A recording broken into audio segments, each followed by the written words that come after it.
Today we are talking about sex because, look, while we might love talking about it, apparently we are not having as much of it. Well, speak for yourself. Okay. But weekly sexual activity among us adults, U.S. adults, has dropped from 55% in 1990 to roughly 37% today. We're all working too much.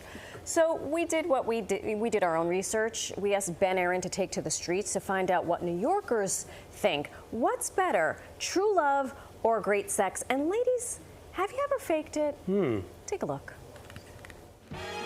What's better, great sex or true love? True love. What's better, great sex or true love? Excuse me? Great sex or true love? What's better? True love. I am not going to ask you this question. What? What's better, great sex or true love? Dude, oh my God. Great sex or true love? What's more important? Wait, what? Great sex. Why? Feelings. Temporary, you won't get hurt. True love is like the icing, you know, on the cake that encompasses everything else. What's the sex? It's like having dinner. One good plate fill you up. Then you get another one tomorrow. I don't understand this metaphor. True love. What do you think, fiance? Great sex or true love? True love. You're just saying that because your wife fiance is on the phone. True love make the world go around. Have you had a lot of great sex, you think? Oh yes, definitely. True love. Why? At least a great sex. Why are you smirking right now? Great sex. Why? I'm waiting to see what that's all about. True love. Why? It's like once in a lifetime. Should I lie to you? Yes. Great sex. What's better, great sex or true love? True love. True love. Tell me your mom's on the phone right now. Great sex or true love? Great sex. Is this your daughter? I'm so sorry. What's your biggest turn on? Somebody who actually What's cares. your biggest turn on? Role play. I could be Superman if I want. Have you worn spandex in the bedroom? What's a turn on for you? Smart, kind, tall, athletic. You had me until then. A nice smile and an honest face. Funny, you gotta be funny. Brains. Masculine men. What about turn off? Somebody who's nasty to other people. Somebody who cares about celebrities. This is a very specific turn off. Gross. Someone who's like too rigid. Okay. Yeah, I'm not into it. Flow. Yeah, the flow. I'm about the flow. Someone who can't cook. Someone who has really bad breath. Or just bad breath. Did you just say that because I leaned in? Non-masculine men. Have you ever faked it? Yes. Have you ever faked it? No. No? No? No. You would keep it real. Yeah, I keep it real. Have you ever faked it? Yeah, like most women have done that. Yeah.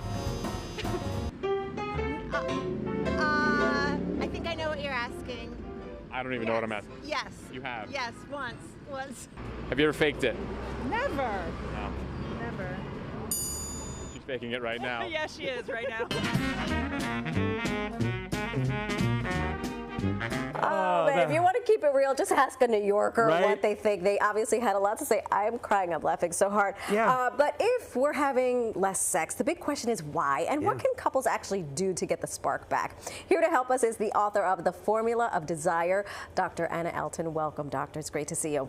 Thank you for having me here. Okay. Let's talk a little bit about the single people out there, Gen Z, millennials.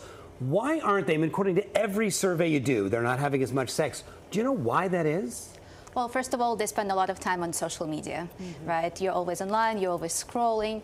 And what's interesting from research perspective, the social time, face-to-face weekly, it dropped. From 2010, it was about 12.8 hours, so about 13 hours per week. Yep. Then in 2019, it went down to 6.5 hours.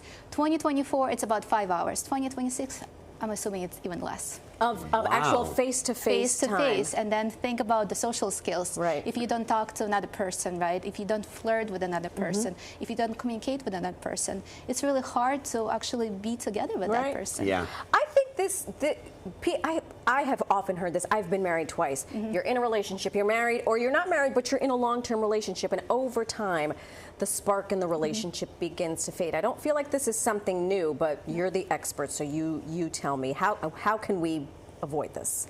Absolutely. So when we meet someone, we're usually excited. We want to spend time with them. We're in the limerence stage, honeymoon period, right? And then we hit the commitment. And commitment is amazing. We have certainty, we have safety. But what it does to desire, it actually declines desire. And then eventually we can go into the stagnation period, where we become effective roommates, managers of the household, but we don't really pay attention to each other. We can spend 12 hours together, working from home, doing all the things, but we're not really paying attention to each other.